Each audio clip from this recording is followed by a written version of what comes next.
If you're one of those people that when someone comes to you with a problem, you always look on the bright side and say, it could be worse, or at least it's not as bad as XYZ, you have got to stop for the love of God. You are not helping. You're not making anyone feel any better. In fact, people feel worse when they come to you with their problems and things that are bothering them, and you minimize them by saying that it could be worse. You are invalidating their feelings. No one's going to want to open up to you if that's how you respond to them. It is so much more harmful than helpful to react that way. It's not supportive. There are many reasons why people do this. I get it. We're going to get into that. But once you recognize that you're doing it and why you're doing it, now it is your responsibility to stop, to take ownership over your behavior and your emotional response that you're dealing with, which is why you're doing it in the first place, because you can't handle the uncomfortable feelings that are arising from someone else being in distress or suffering. So you try to quick make it go away. If they're crying, quick give them a tissue, make it stop, make it stop. Oh, feel better, feel better. It's okay, it's okay. No, it's not okay. It's not okay. They're crying, they're distressed, they're sad, and they just want someone to listen.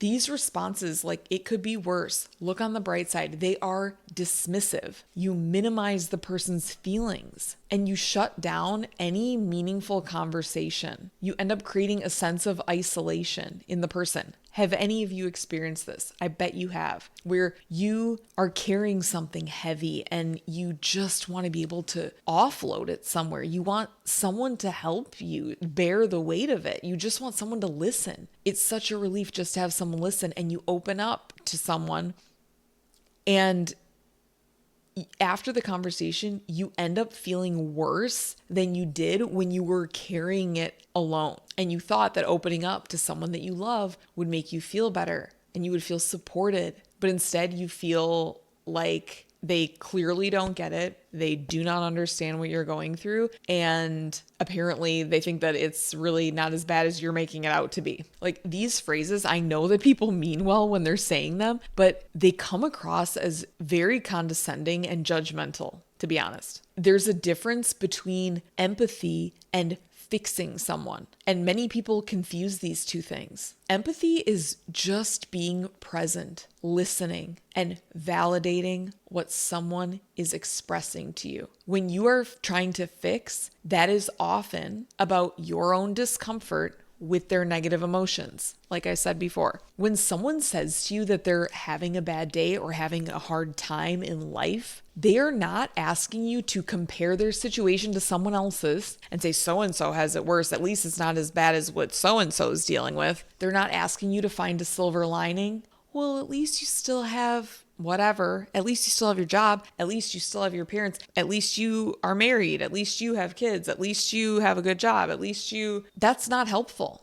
They just want you to hear them. But because you don't like sitting with uncomfortable emotions, you default to platitudes to avoid awkwardness. And in addition to that, there's like a pressure in our culture to be positive and to be grateful all the time. It's not realistic. We're not positive all the time, and we are not grateful all the time. And the idea that negative emotions are bad or wrong or negative even is so far from the truth. Like, we live in a world of duality. Okay, this universe that we exist in is one of duality.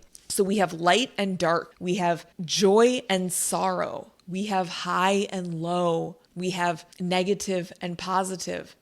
And that's natural. We exist along this spectrum, and we're never just expected to be on one end of the spectrum, on the positive end of the spectrum of emotions. How could that even be true? Why would there exist this entire spectrum? Why would there exist all the negative if we were only meant to exist over here in the positive? But so many people, especially people in the spiritual world, just want to completely ignore and dismiss and hide all of the negative, and constantly obsessed with finding the lesson and finding the benefit and finding the positives in the negative. What if there just aren't any? What if shit just sucks? What if I'm just fucking pissed? What if I am sad? What if I'm angry? And there doesn't need to be anything positive about that. And I'll give you an example. Like, as you can tell, I'm a passionate person. I speak very emphatically. And sometimes when I'm expressing my emotions, it's a lot for people. And there is almost like a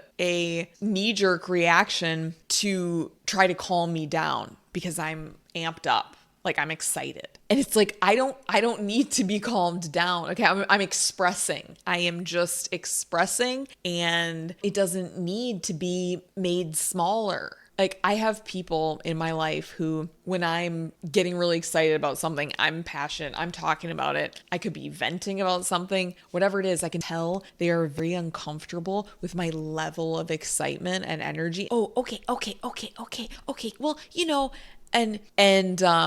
okay, you don't have to yell. It's like trying to make it less, trying to make me less. Stop. Be quieter, be less of you. That's what it is. Like be smaller, you're too much. Stop. I am not comfortable with you being this loud, this big, this like excited. And in addition to that, oftentimes when I'm venting to these people about things that are bothering me, or I'm stressed, or I'm struggling with something, immediately their response is to try to make me feel better by telling me about other people who have it worse, or a time when they had it worse, or like telling me that it won't last forever. And it's just like, I know that people don't know how invalidating that is, because I don't think they would do it if they knew, but it is just so unhelpful. So you might think that you're helping when you do that. Mothers do it a lot. And I understand, because you don't want your child to be suffering and in pain and hurting. But it's like you have to think about them and think about whether or not you're actually helping them, rather than thinking about yourself. Because what you're doing is prioritizing your own comfort over what they really need from you. What actually helps is for you just to listen to them. Do not jump in with advice. Don't jump in with positivity, and validate what they're saying. You can say simple things like, that sounds really hard, or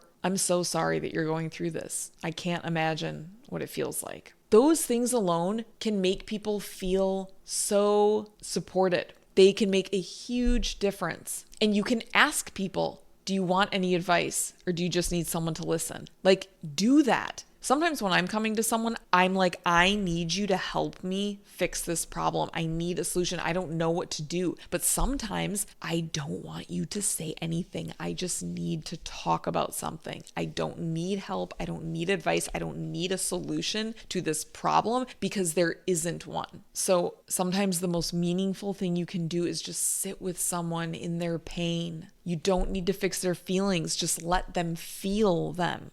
If you've been on the receiving end of this and you've ever felt worse after opening up to someone, know that this is what is going on. It's not your fault. You deserve to be heard, and you deserve to have people who will listen to you, and I hate using this term, but hold space for you. If you don't have people in your life like that right now, my opinion is that it's better to hold on to those things safe inside, rather than opening up to people who are going to make you feel worse. If you have been the person who has done this, which honestly, I would say probably 98% of people, because I was raised this way. So I was doing this until I knew that I was doing it. You think you're doing the right thing by responding that way. I'm not blaming anyone, but it's just recognize now how you can show up better for someone and understand what it truly means to be empathetic. Be an empathetic witness to someone. Next time somebody opens up to you, don't look for the bright side. Just be there. All right, you guys, have a look-see at this video next, and I will see you guys in the next one. Thank you. Bye.